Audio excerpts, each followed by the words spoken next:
নমস্কার বন্ধুরা, চলে এসেছে আরও একটি নতুন ভিডিও নিয়ে আমার ইউটিউব চ্যানেলে তোমাদের সকলকে স্বাগত। আজকে আমি বানাবো চিলি চিকেন। তার জন্য আমি বোনলেস চিকেন নিয়ে নিয়েছি। চিকেনটা খুব ভালো করে ধুয়ে রেখেছি। এবার চিকেনের মধ্যে দিয়ে দেবো লেবুর রস। এখন চিকেনটা আমি ম্যারিনেট করবো সমস্ত মশলা মাখিয়ে।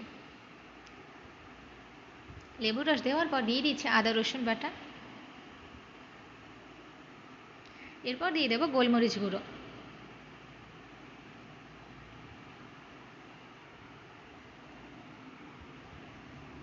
এরপর দেবো ডিম। আমি এখানে দুটো ডিম ইউজ করছি। ডিমটা দেওয়া হয়ে গিয়েছে। এবার দেবো আমি কর্নফ্লাওয়ার। কর্নফ্লাওয়ার দেওয়া হয়ে গেছে। এবার আমি একটু দেবো ময়দা। এটা অপশনাল, না দিলেও হবে। এরপর দেবো সয়া সস।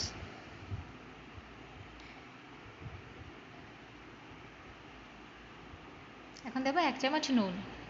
এবার এই সব কিছুকে চিকেনের সঙ্গে খুব ভালোভাবে মেখে নিতে হবে। দেখুন মাখানো হয়ে গেছে। এবার চিকেনটাকে আমি 1 ঘন্টা রেস্টে রাখবো। 1 ঘন্টা পর আমি ঢাকনাটা নামিয়ে নিচ্ছি। চিকেনটা দেখুন অনেকটা জল বেরিয়েছে। চিকেনটা আরেকবার মেখে নেব।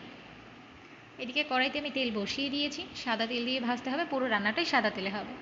তেলটা গরম হয়ে গিয়েছে। একে একে আমি চিকেনগুলোকে দিয়ে দেবো। এই সময় ফ্লেমটা লো টু মিডিয়াম ছিল, হাই ফ্লেম করা যাবে না, চিকেনগুলো পুড়ে যাবে কিন্তু ভাজা হবে না। চিকেনগুলো খুব ভালো করে ভাজতে হবে। দেখুন আমি দুই পাশটাই উল্টে পাল্টে খুব সুন্দর করে লাল লাল করে ভেজে নিচ্ছি।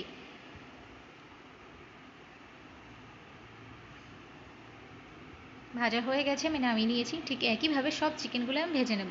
আমার সবগুলো চিকেন ভাজা হয়ে গেছে, আমি নামিয়ে নিয়েছি।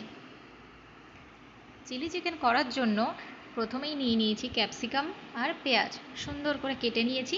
এখানে নিয়েছি রসুন কুচি আর আদা কুচি। কড়াইতে সাদা তেল বসিয়ে দিয়েছি। প্রথমেই আমি তেলের মধ্যে দিয়ে দিয়েছি ক্যাপসিকাম। ক্যাপসিকামটা ভাজা হতে হতে আমি সসটা রেডি করে নেব। প্রথমেই দিয়েছি টমেটো সস। এবার ওর মধ্যে একটা বাটি মেপে দিয়ে দেবো সয়া সস। যে বাটিতে সয়া সস দিয়েছিলাম তার হাফ বাটি দেব গ্রিন চিলি সস। এবার সসটাকে খুব ভালো করে মিক্স করে নেব।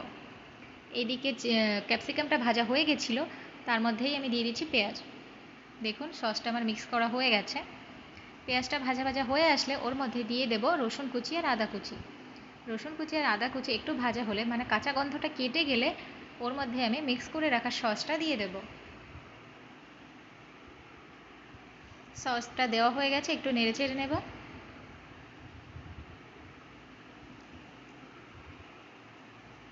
এবার ওই সসের বাটিতেই 2 চামচ নিয়ে নিয়েছি কর্নফ্লাওয়ার।